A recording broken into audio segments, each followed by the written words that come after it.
जय श्री कृष्ण चैतन्य जय श्री कृष्ण चैतन्य प्रभु नित्यानंद प्रभु नित्यानंद श्री अद्वैत गदाधर श्री अद्वैत गदाधर श्रीवासादि गौर भक्त वृंद श्रीवासादि गौर भक्त वृंद हरे कृष्णा हरे कृष्णा कृष्णा कृष्णा हरे हरे कृष्णा कृष्णा हरे हरे हरे राम हरे राम राम राम हरे हरे राम राम हरे हरे कृष्ण वेलकम। आप सबका स्वागत है बलराम देश इस्कॉन टेम्पल में मॉर्निंग के श्रीमद् भागवत के सत्संग में। श्रीमद् भागवत महापुराण व्यासदेव ने श्रीला व्यासदेव ने वेदांत सूत्र लिखने के बाद नारद जी की प्रेरणा से लिखा।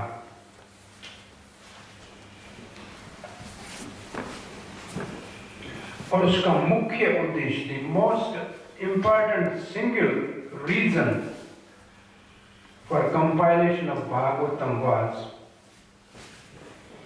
Directly specifically glorify supreme lord Vasudeva. Krishna bhakti, the word is directly glorify Krishna bhakti. That is the main purpose of compilation of Srimad Bhagavatam. और भागवत में कृष्ण का जो अद्भुत लीलाओं में दामोदर लीला सब लीलाओं का सरमोर है। It is the climax of the pastime of Supreme Lord. इसकी विशेषता क्या है, इसमें मुख्य बात क्या है? भक्तित्व जितत्व। भगवान भक्ति के द्वारा जीते जाते हैं। भगवान अजीत है, इनकॉन्करेबल है, लेकिन भक्ति में इतनी शक्ति है कि भगवान भक्ति से बंध जाते हैं। ये नहीं लिखा है कि रस्सी से बंध गए हैं। क्या लिखा है? यशोदा के प्रेम से बंध गए। प्रेम से बंध जाते हैं, रस्सी से नहीं बंधते। तो भगवान अपने भक्तों को अपने से एक बार कलकत्ता में जहाँ भक्तों इस्कॉन का पहले मंदिर था, तो जो मकान मालिक था वो भक्त था बहुत बड़ा। वो प्रभुपाद जी के भक्तों को कहने लगा एक दिन, अच्युतानंद स्वामी को,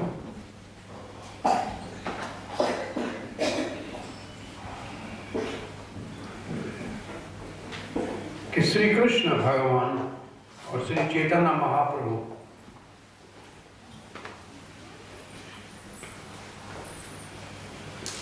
इन दोनों में श्री चैतन्य महाप्रभु महान है। कृष्ण महान तो है ही, लेकिन दोनों अवतारों में चैतन्य महाप्रभु महान है। उन्होंने रीजन दिया। श्री चैतन्य महाप्रभु नमो महावदन्या बड़े दयालु अवतार है। जैसे दूध होता है तो दूध के अंदर मक्खन सबसे ज्यादा महत्वपूर्ण है, ऐसे ये अवतार भगवान का महान है। तो चिदम्बरानंद स्वामी ने आके पूछा श्रील प्रभुपाद से, श्रील प्रभुपाद ये हमको कह रहा है कि कृष्ण से चैतन्य महाप्रभु का अवतार महान है। प्रभुपाद थोड़ी देर चुप रहे। पास के बाद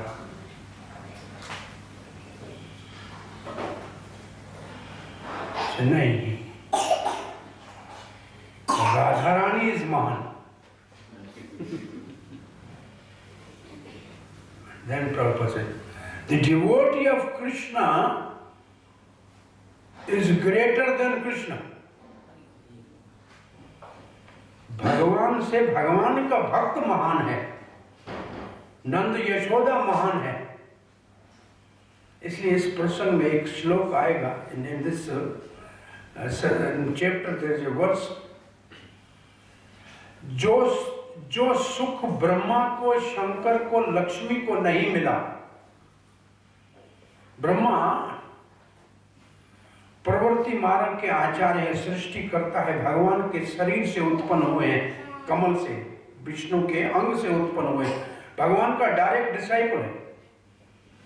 Brahma is direct disciple of Lord Vishnu और वेद का आचार्य है, प्रवृत्ति मार्ग, और लॉर्ड शंकर निवृत्ति मार्ग के आचार्य हैं। कुछ सब कुछ दुनिया का छोड़ के बैठे हुए, घर भी नहीं बनाया अपने लिए।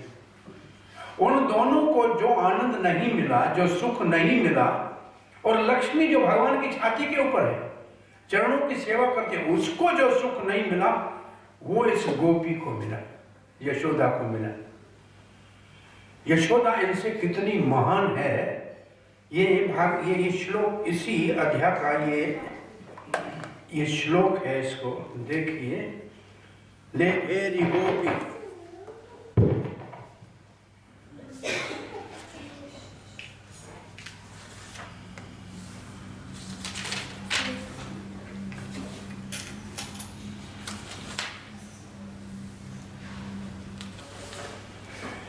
नेनं वृंचो न भवो न श्री अपि अंग संश्रया। नैनम नहीं मिला, वृंचो ब्रह्मा को, भवो शंकर को, श्री लक्ष्मी को, अपि अंग संश्रय, ये तो सारे भगवान के अंग से मिले हुए हैं, भगवान के साथ। लक्ष्मी तो भगवान के चरणों में बैठी है, छाती के ऊपर उसका स्थान है, ब्रह्मा जी उनके अंग से पैदा हुए हैं। प्रसादम, भगवान की कृपा।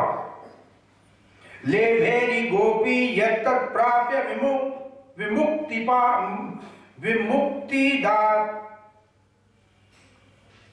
इस गोपी को जो प्रसाद मिला, जो यशोदा को महिमा मिली, भगवान ने बंध के यशोदा को ऐसी महिमा दी जो इन तीनों को नहीं मिली है। विश्वनाथ चक्रवर्ती ठाकुर लिखते हैं, this verse is spoken on seeing the exceptional devotion of the Queen of Vraj, who among all the devotees brought Krishna under her control. Vimukti here means Vishesh Mukti, specialized liberation or प्रेम। जिसने अपने प्रेम से भगवान को वश में कर लिया, ये यशोदा की अद्भुत लीला है। भगवान ने इस लीला में व्रंचो, ब्रह्मा, ऐसी ब्रह्मा को कभी नहीं मिली। हम देखते हैं ब्रह्मा जी प्रार्थना करके 14वें अध्याय में ब्रह्मा जी प्रार्थना करेंगे भगवान श्री कृष्ण को। भगवान श्री कृष्ण मुंह उठा के देखे भी नहीं, उसको देखेंगे भी नहीं, will not look at Brahma. बहुत सुंदर 14वें अध्याय में प्रार्थना है 10वें स्कंद में, लेकिन भगवान ने उसको देखा तक नहीं। और शंकर, इन सबको जो नहीं मिला, 3 नेगेटिव प्रोनाउंसमेंट्स, नैनम न भवो न श्रीहि, 3 बार रिपीट हुआ है ये। इंडीड, ये किसको मिला? ये प्रसाद केवल यशोदा को मिला। भगवान शंकर ब्रह्मा, सन ऑफ, भगवान का पुत्र है। आदिदेवो जगदाम परो गुरु। और सब वैष्णव में वैष्णव नाम यथा शंभु है।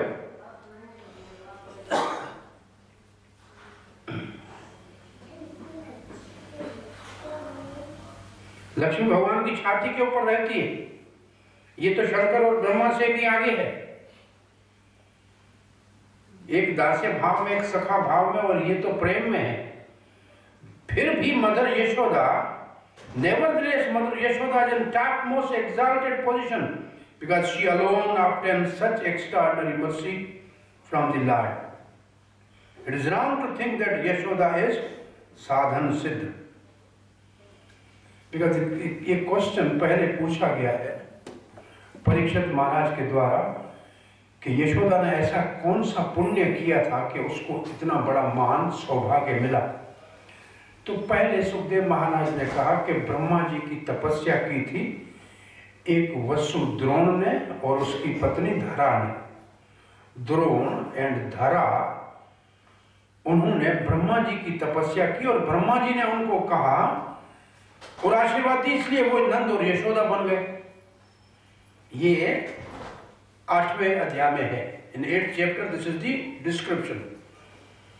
परीक्षित महाराज कहते ब्रह्मा जी खुद को जो सुख नहीं मिला,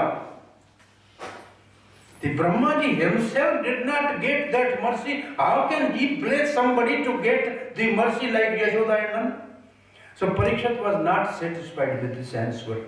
इसलिए ये लीला दामोदर लीला कहकर, और ये सुखदेव गोस्वामी परीक्षित महाराज को कहते हैं कि द्रोण और धरा को वो यशोदा के अंदर प्रवेश करके इस लीला में, वो तो भगवान के नित्य, यशोदा नित्य भगवान की माता है, she is always mother of Krishna, वो तो नित्य माता भगवान की माता है।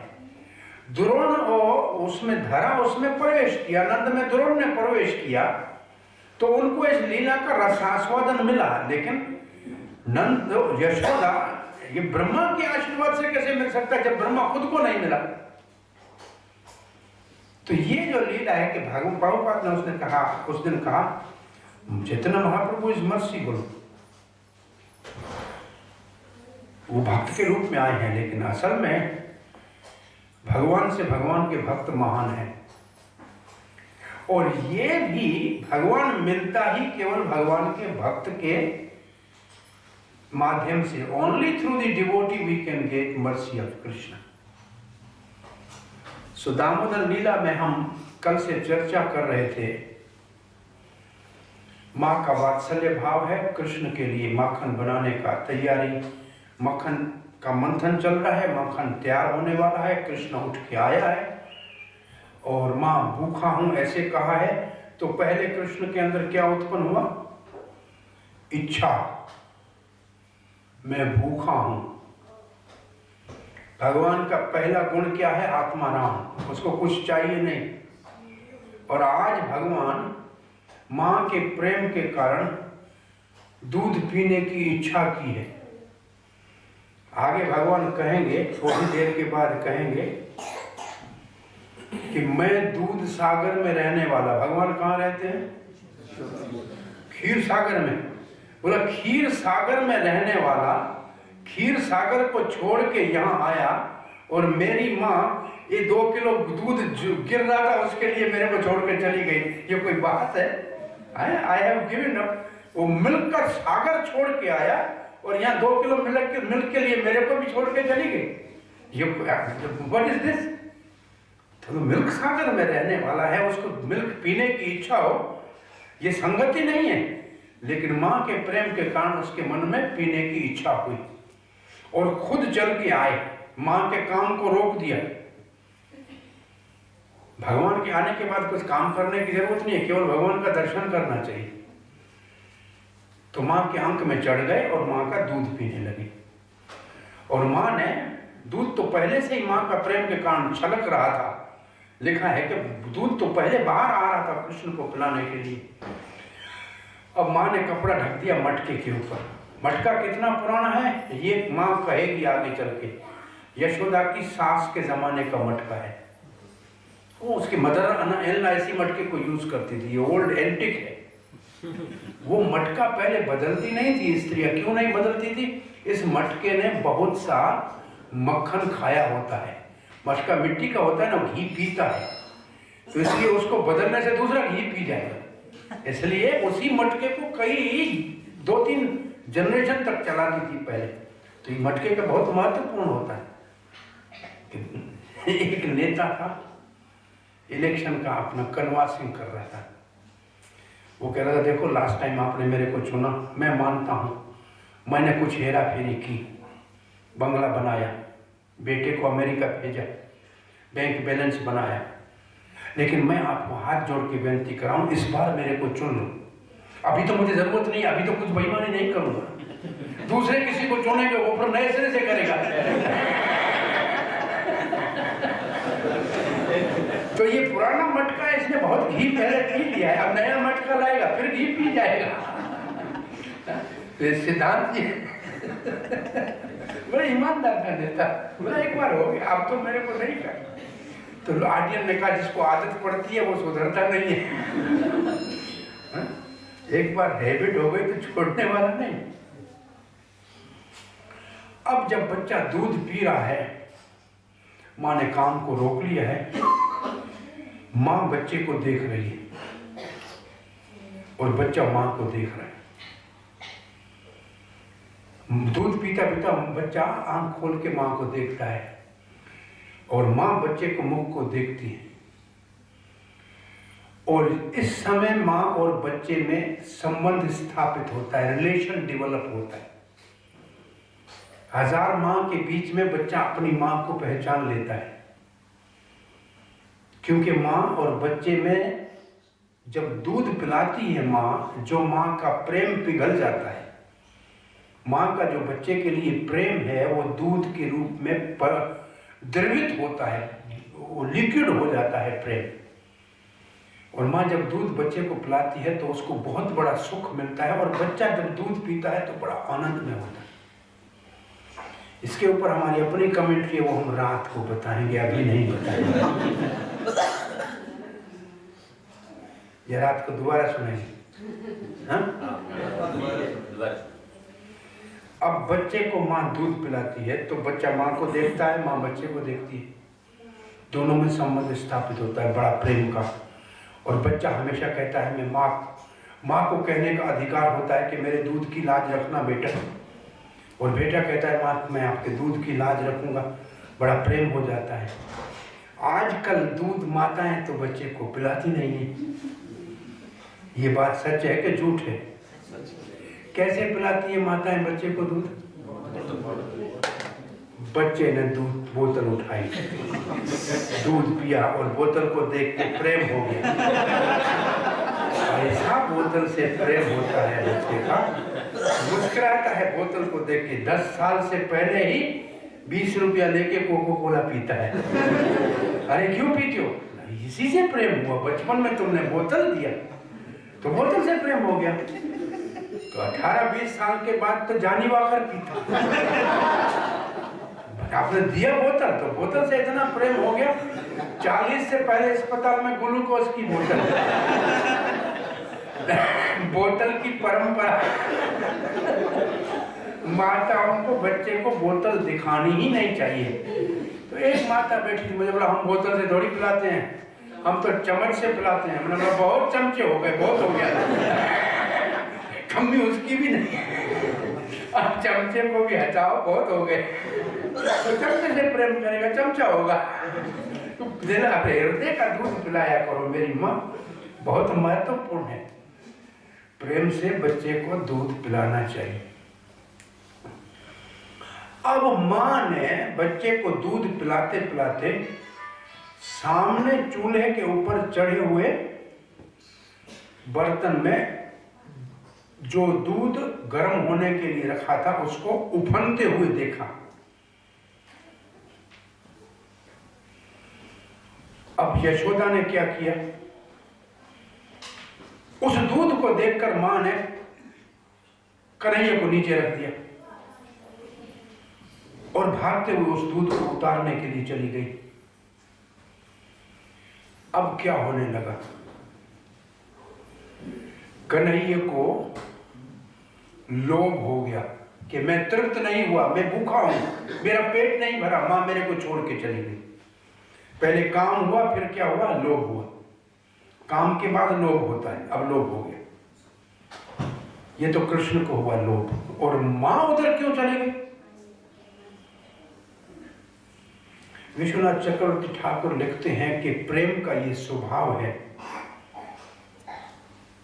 कि जो वस्तु जिससे हम प्रेम करते हैं, उसको जो चीज अच्छी लगती है, उस चीज की रक्षा करना उस बच्चे से भी प्रेम वाले से ज्यादा महत्वपूर्ण हो जाती है प्रेमी के लिए।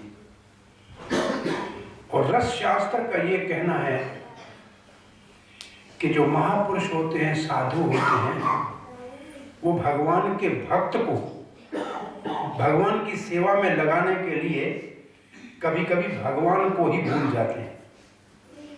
तो यशोदा ने देखा कि एक दूध जो भगवान के लिए अब तैयार हो रहा है, जिसकी रबड़ी बनेगी, वो भगवान की सेवा का है।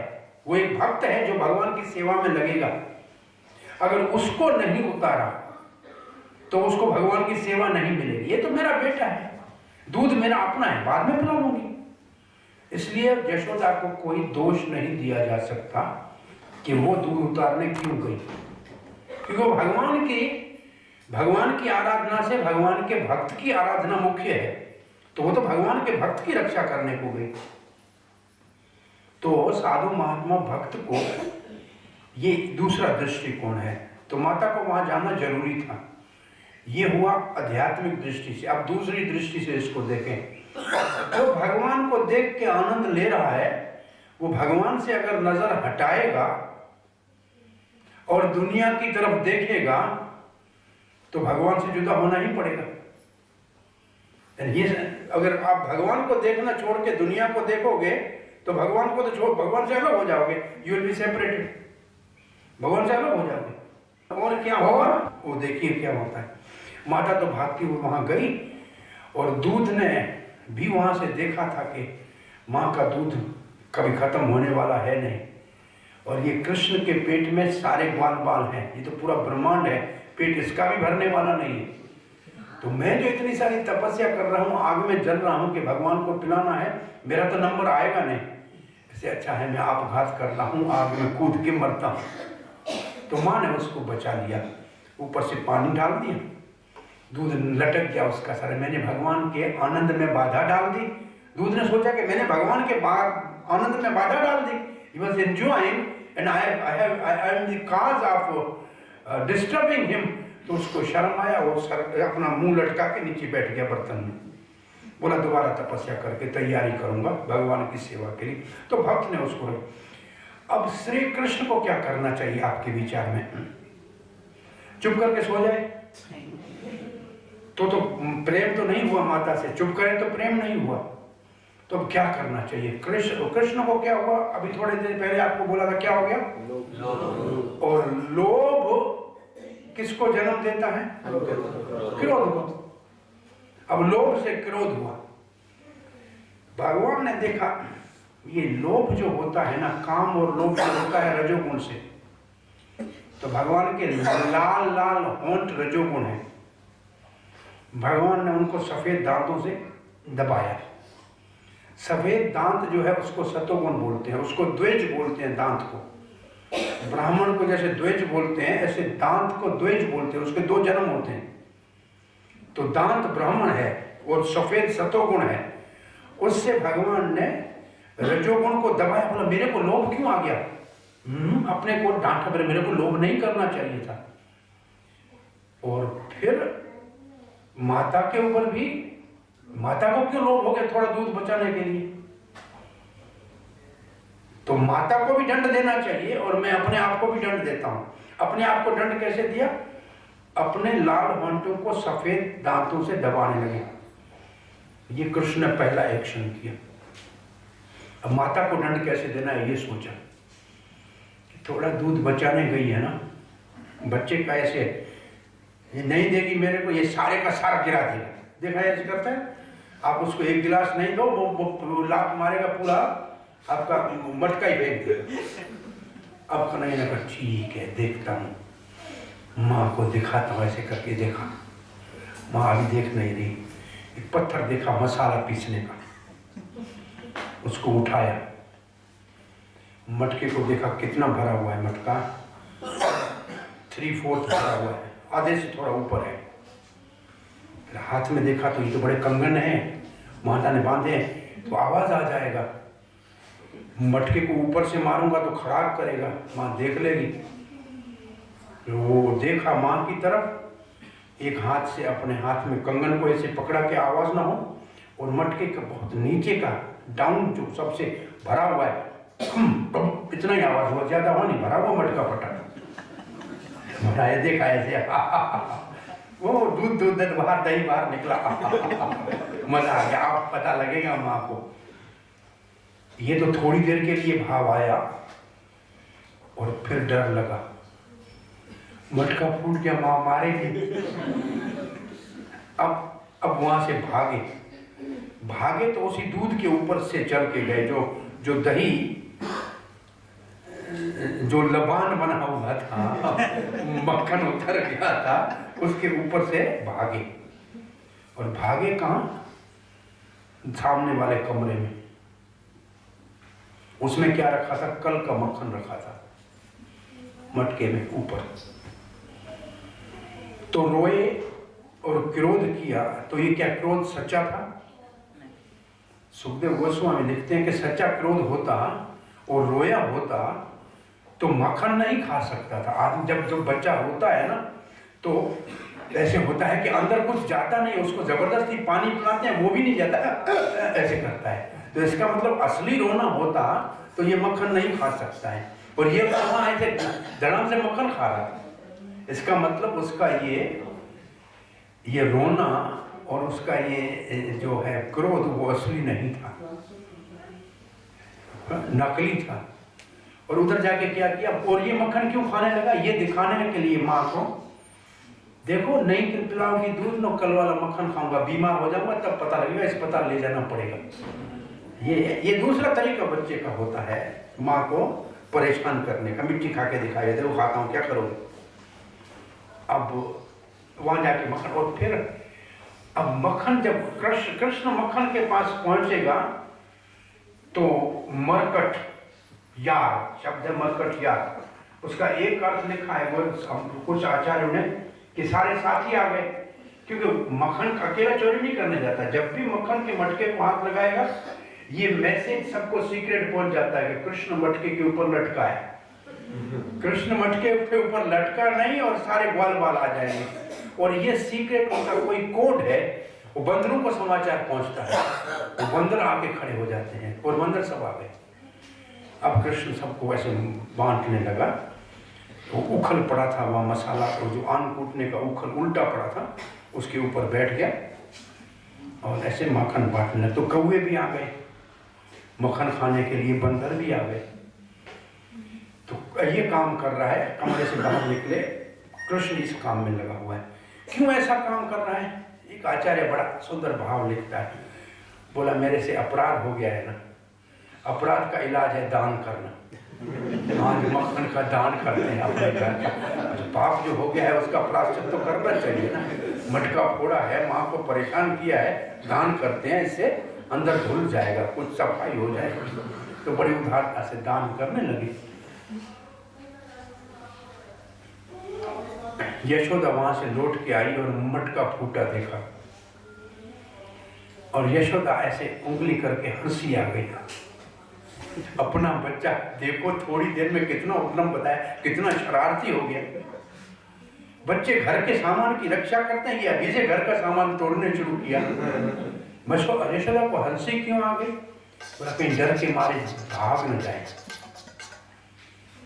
तो यशोदा को बच्चे के इस काम के ऊपर हंसी आई, क्रोध नहीं आया।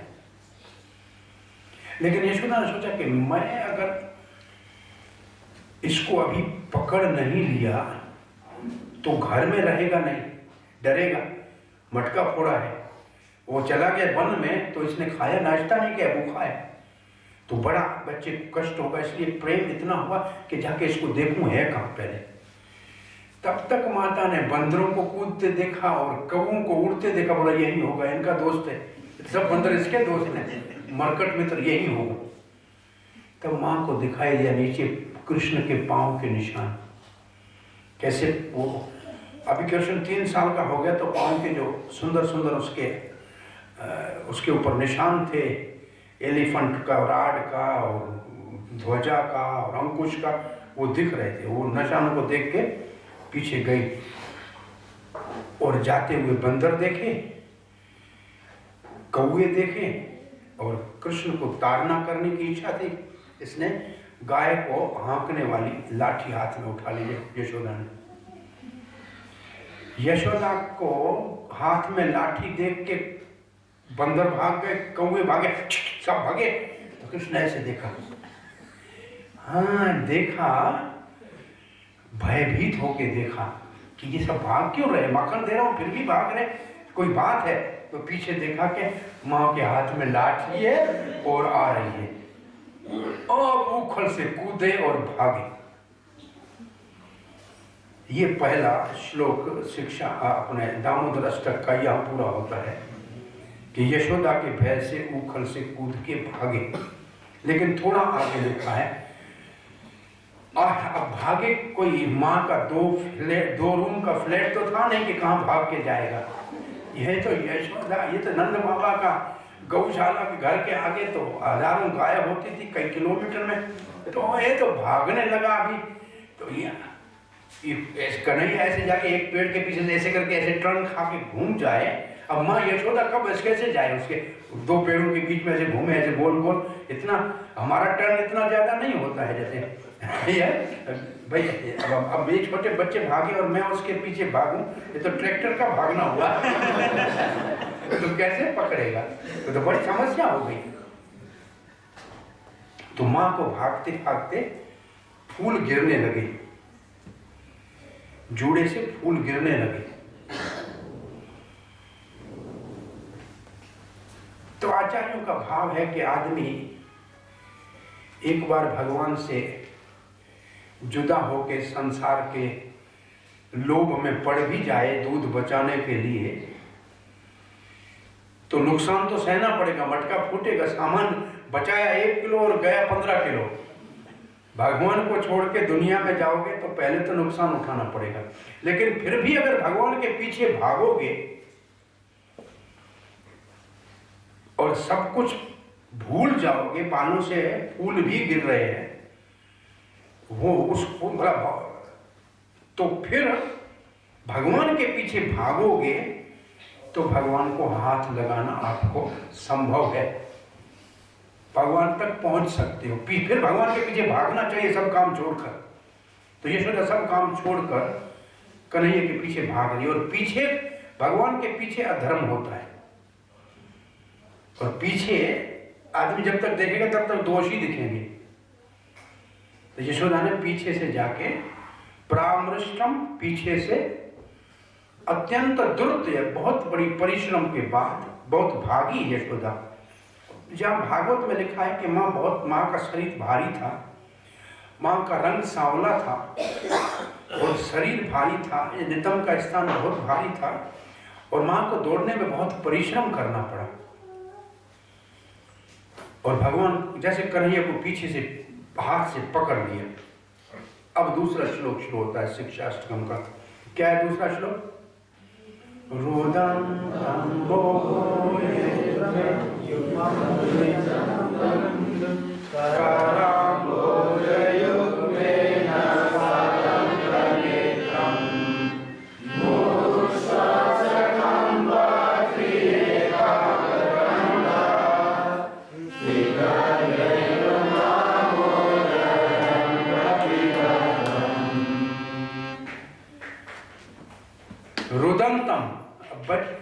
अब माँ ने क्या किया? माँ के पास क्या ताकत थी? माँ का बल था, बच्चा है मैं पकड़ लूंगा। तो भगवान ने कहा कंपटीशन शुरू करते हैं। माँ को अपनी शक्ति से मुझे पकड़ती है तो मैं अपनी शक्ति से, अपनी शक्ति, बच्चे की क्या शक्ति, और क्या करेगा? रोएगा। बच्चे की शक्ति रोना है और स्त्री की शक्ति भी रोना ही है।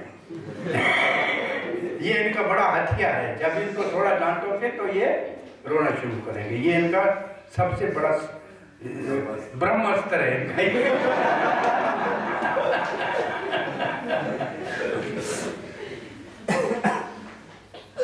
कन्हैया ने रोना शुरू किया तो रोना जब शुरू किया, रुदंतम, मुंह युग में दोनों आंखों से मर्जनतम, ऐसे मरने शुरू किया। माँ ने कहा तुम्हारे को बंद होगी, तो कन्हैया ने बोला तुमसे आंखों में काजल नहीं लगाऊंगा। तुमने लगाया है ना, काल निकालता हूं सारा, ऐसे करके ऐसे निकाल देगा, तुम्हारा लगा हुआ है सारा काजल निकाल लूंगा। तो तुमसे आंसू नहीं पहुंचवाऊंगा। पहले रोता था कन्हैया तो माँ आंसू पहुंचती थी, आज बोला नहीं पहुंचवाऊंगा। ये उसका क्रोध यही है, गुस्सा दिखा रहा है। तो दोनों आंखें जो हैं भगवान के, उसको माना जाता है सूर्य और चांद, चंद्र सूर्य, और उनमें काला कलंक लगाया। तो आचार्य एक भाव लिखते हैं कि आदमी कितना भी साधु संत हो, कितना भी मेहनत करे, कितना भी साधन भजन करे, लेकिन अपने कलंक को स्वयं नहीं धो सकता है भगवान की कृपा से। तो दोनों आंखों में काजल का कलंक था। दोनों सूर्य और चंद्र बड़े महात्मा थे, लेकिन भगवान जब तक साफ नहीं किया तब तक बेचारे साफ नहीं हो पाए। तो भगवान की कृपा जब तक नहीं होती है तो हमारे से भी कलंक नहीं उतरेगा, कितना भी साधन भजन करें। और भगवान रोए क्यों? क्या डर गए थे? बोला डर नहीं गए थे, इस बात से डर गए थे कि वेद में लिखा है कि जो मेरा दर्शन करे उसका काम क्रोध लोभ समाप्त हो जाता है। और ये मेरी माँ के सामने मैं खड़ा हूं और इसको क्रोध आ रहा है, इसलिए मेरे को रोना आ रहा है। क्या मेरा शक्ति समाप्त हो गया क्या? भाई वेद शास्त्र में लिखा है भगवान का दर्शन हो तो काम क्रोध चला जाता है, और मैं इसके सामने खड़ा हूं और इसको क्रोध आ रहा है, इसलिए भगवान को रोने आ गया कि ये क्या बात, मेरे को क्या हो गया। देखने लगे कि मैं भगवान, मैं भूल गया क्या? मेरे को देख के लोग शांत होते हैं और यहाँ माता जी को क्रोध आ रहा है, इसलिए भगवान को रोना आ गया। तो दोनों आंखों से मजने लगे, और लिखा है ऐसे कि आंखों के दोनों तरफ काजल नीचे आ गया, आंखें साफ हो गई। और जैसे भगवान की आंखें साफ हुई तो यशोदा माँ ने देखा कि डर गया है मेरा बच्चा। माँ को कोई मारना तो था नहीं, थोड़ी सी ताड़ना करनी थी, मारने का इच्छा नहीं था। और बच्चे ने रोने में फिर अब थोड़ा असली रोना आ गया, और रोने में उन्होंने क्या किया, मुंह श्वास कंप, ये कंप हो गया, श्वास ऊपर नीचे होने लगा। कंठ त्रिरेखा अंक, और सुंदर जिसका ये गिरीवा, इसको गिरीवा बोलते हैं, नेक, ये जिसकी सुंदर नेक होती है उसकी उपमा देते हैं शंख से। ये शंख के ऊपर 3 ऐसी लकीरें होती है, तो 3 लकीरें भगवान की नस में जो थे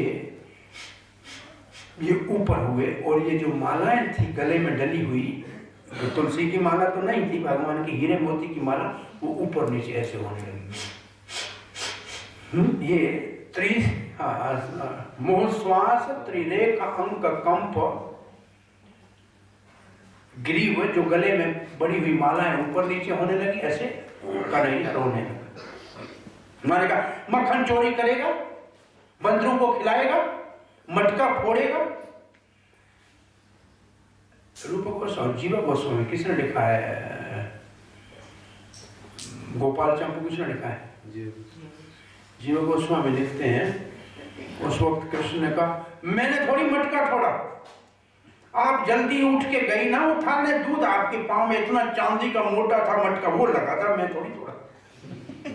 पहले तो बोला, पहले स्त्रियां इतना मोटा मोटा चांदी का पांव में डालती थी ना, तो आप उठी ना, अब भागती हुई गई, मैं क्या करूं? आपने मुझे ऐसे नीचे डाला और आपका पांव ऐसे लगा, मटका फूट गया।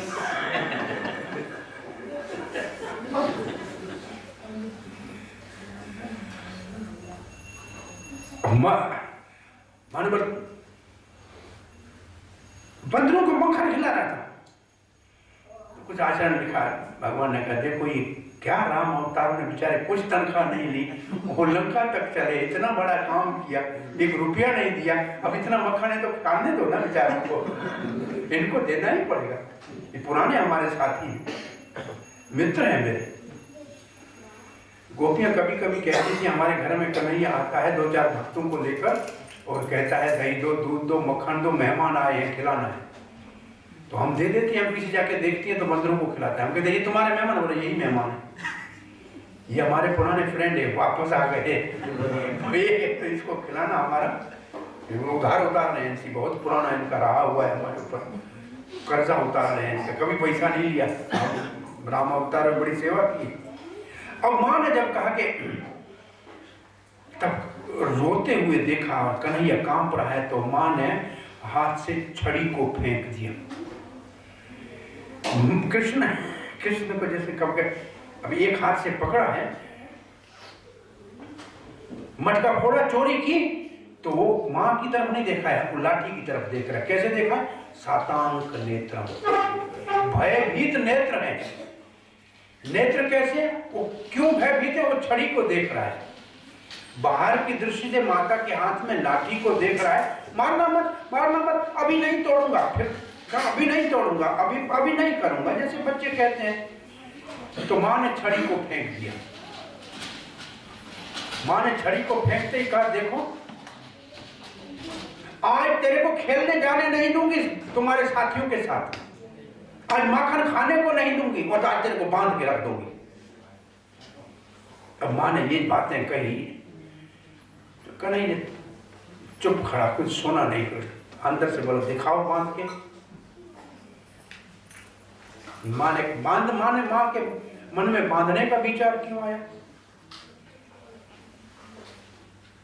कि अभी तो बहुत डर गया है, अब कहीं भाग न जाए, इसलिए इसको बांध के रखती हूँ, जाके थोड़ा सा दूसरा मक्खन निकाल लेती हूँ और थोड़ा कुछ बना के इसको भोजन खिलाऊंगी। नहीं तो माँ का भाव वात्सल्य था बांधने का, और थोड़ी सी बच्चे की ताड़ना करनी थी। अपना था तो थोड़ा सा डरा के नहीं रखेंगे तो बच्चा उधम मचाएगा, तो माँ का ये भाव था। अब बांधने की, अब तब तक क्या हुआ, तब तक तो गोपियां अड़ोस पड़ोस से आ गई कि बच्चे को दौड़ते देखा, यशोदा को घूमते देखा, पीछे तो गोपियां खड़ी हो गई आगे चारों ओर से। क्या कर रही यशोदा? बोले ये इतना छोटा है, मटका फोड़ दिया, आज इसको बांध के रखूंगी। काम मर, एक रस्सी ले आओ। किसी ने तो बोला कि देखा कि पहले जूड़े में रस्सी पड़ी थी, उसको निकाला, पतली वाली रस्सी को, और उखल के पास लेके आई वापस। बोला उखल के पास क्यों लाई?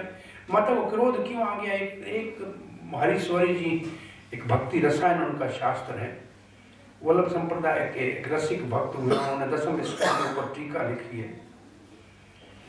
उन्होंने कहा माँ ने देखा कि और कितना भी शरारत करे मुझे चिंता नहीं है, ये खल का संग कर रहा है ना, ये खराब है, इससे उखल खल है, इसके संग में मैं इसको रहने नहीं दूंगी, ये खराब हो जाएगा बच्चा। और दूसरा भाव लिखा है, जब माँ बच्चे की उपेक्षा कर देती है, उपेक्षा का मतलब निग्लेक्ट कर देती है, उतार के नीचे, तो फिर तो वो खल का संग ही करेगा ना। जो माँ बाप बच्चे को नहीं देखेंगे वो बदमाशों के संग में चले जाएंगे। तो माँ ने कृष्ण को क्या नीचे छोड़ा, उसने जाके उखल का संग किया। उखल खल है, बोला खल का संग करता है। और इसका इलाज क्या है? बोला खल के साथ ही बांध दो, ज्यादा इसके साथ रहेगा तो अपने आप इससे संग छूट जाएगा। तो ये माँ के नंबर उखल से बांधने का उसका भाव था, खल के साथ बांधने से खल अपने आप खल के साथ संग छूट जाएगा। माँ ने उखल में एक रस्सी बांधी, दूसरी तरफ से कन्हैया के पेट में बांधने को लाई। इधर तो छोटी हो गई रस्सी, तो माँ ने समझा शायद रस्सी छोटी है, एक और रस्सी लाओ। रस्सी को टाई किया, लंबा, एक फिर छोटी हो, हैं एक और लाओ। 10, 12, 20 रस्सियाँ इकट्ठी हो गई। सुबह का टाइम अभी 5-6 बजे, सूरज ही मुश्किल से उगा है। 4 बजे से माँ ने तो मंथन शुरू किया था। ये घर में ये सुबह हुई है, गोपियाँ इकट्ठी हो गई है और गोपियाँ हंसने लगी, हे नंदरानी, इसके भाग में बंधन नहीं लिखा है, छोड़ दे। अब यशोदा को एक तो आश्चर्य हो रहा है कि रोज सुबह सुबह एक काला धागा इसकी कमर में बांधती हूँ कि इसको नजर न लगे। मुट्ठी भर कमर है, रोज काला धागा बांधती हूँ, ब्लैक थ्रेड रोज बांधती हूँ। आज ये इतनी रस्सियां इकट्ठी की है और बंध नहीं रही है, ये क्या आश्चर्य? आश्चर्य क्या है? क्या हो रहा है? गोपियां कहती है मत बांधो, यशोदा कहती है शाम हो जाए, मैं इसको बांध के रखूंगी। इतना छोटा बच्चा है, कैसे नहीं बंधेगा, और रस्सियां लाओ। जब मां ने ये कहा कि शाम हो जाए बांध के रखूंगी, हमारी मां का ये दृढ़ संकल्प देखा तो पहली बार कृष्ण ने आंख उठा के यशोदा को देखा। और यशोदा को जैसे कृष्ण ने देखा कि मां तो पसीने से पूरी भीग गई, मां तो पसीने से भीगी हुई है, बाल सारे फूल बालों से गिर गए हैं। भगवान के हृदय में मां के परिश्रम को देखकर, हार्ड लेबर और एंडेवर और डिटर्मिनेशन भगवान को बांधने को देखकर करुणा का उदय हुआ। अभी तक भगवान की जो अचिंत्य शक्तियां हैं वो भगवान को बंधन में डालने नहीं देती थी। भाई इस ब्रह्मांड में क्या चीज है जो भगवान से बाहर है? तो एक रस्सी भगवान के चारों ओर कैसे आ सकती है जो पूरी दुनिया जिसके अंदर समाई हुई, जिसके अंदर और बाहर का पता नहीं है, उसको रस्सी कैसे घुमा के बांधोगे? एक श्लोक ऐसा है। वो भगवान की शक्तियां बंधन में आने नहीं दे रही थी। लेकिन जैसे ही करुणा शक्ति का उदय हुआ भगवान के हृदय में, यशोदा को पसीने से शराबोर देखा और यशोदा के बालों से फूल गिरते हुए देखे, माँ को थका हुआ देखा। माँ थकी हुई, पहले तो सवेरे उठी थी, फिर कितना परिश्रम करके मंथन किया था, और करती नहीं थी, रानी थी, और इतना हाथ तो पहले से थके हुए थे, और फिर इसके पीछे भागी और दौड़ दौड़ के थकी इतना सारा। ये तो आप एक दिन पिकनिक में गए, अभी तक थके हुए तो माता जी एक तो दौड़ी, एक सुबह सुबह मंथन किया, और फिर इसने शैतानी की, तो माँ को थका हुआ देखा। भगवान की करुणा का उदय हुआ, और करुणा आते ही बाकी सब शक्तियां शांत हो गई। करुणा सबकी रानी है। भगवान के हृदय में दया उत्पन्न हो जाए भक्त के लिए तो फिर बाकी कोई शक्ति नहीं रहती है। और यशोदा ने गांठ लगाई भक्ति तत्व, भक्ति के द्वारा भगवान बंध गए, यशोदा के प्रेम से बंध गए कृष्ण। तो 2 उंगल रस्सी छोटी हुई, इसके 2 बहुत से कारण लिखे हैं, लेकिन मुख्य कारण ये है, 1 उंगल भक्त का प्रयास। भक्त जब पूर्ण रूप से शक्ति लगा के भगवान को प्राप्त करने के लिए जप करेगा, सेवा साधन करेगा और पसीना निकलेगा और सब कुछ भूल जाएगा, तब भगवान के हृदय में करुणा का उदय होगा। दूसरा उंगल भगवान की करुणा। भक्त की एफर्ट फुल 1 उंगल रस्सी का छोटा होने का कारण है, और दूसरा उंगल भगवान की कृपा है। जब हम पहले मेहनत करेंगे भगवान की सेवा के लिए, when we will be enthusiastic, जब परिश्रम करेंगे, बहुत ज्यादा एफर्ट करेंगे, तो भगवान के हृदय में करुणा उत्पन्न होगी और भगवान फिर प्रेम से बंध जाएंगे। कहाँ बंध जाएंगे? भक्त के हृदय में प्रकट हो जाएंगे। तो हमको अपनी सेवा को लगन के साथ करना चाहिए और थकावट की परवाह नहीं करनी चाहिए भगवान की सेवा में। भक्ति सिद्धांत सरस्वती कहा करते थे कि ऐसा कुछ काम करो कि भगवान आपको देख ले कि मेरा ये काम कौन कर रहा है इतना बड़ा। जिस दिन भगवान के हृदय में आपके काम को देख के करुणा उदय हो गई, उस दिन आपकी भक्ति सफल हो गई। तो ऐसा काम करो, ऐसी भक्ति करो कि भगवान के हृदय में करुणा का उदय हो। अब यहाँ दूसरा ये श्लोक पूरा होता है। तीसरा श्लोक क्या है? जैसे आप इसका दामोदर का नहीं, स्वाहा क्या है? पहला शब्द क्या है? इति दृक् स्वलीलादि आनंद कुंडे सघोषं निनिन्दन्तं आख्यापयन्तं तदीयेषु कर्मेषु अतिचित्तत्वं पुराणेमस्तं सर्वविधि वन्दे। अब प्रणाम कर रहा है। 100 बार मैं प्रणाम करता हूं भगवान। किसको प्रणाम करते हो? इति दृक्, जिसकी ऐसी लीला है। कहां करता है? केवल गोकुल में सघोषम, अपने। और तदीय अपने भक्तों के संग ये लीला करता है, और कहीं किसी से बंधने वाला नहीं। ये लीला केवल अपने भक्तों को आनंद में डुबाने के लिए करता है। आनंद के सागर में क्या शब्द लिखा है, क्या है?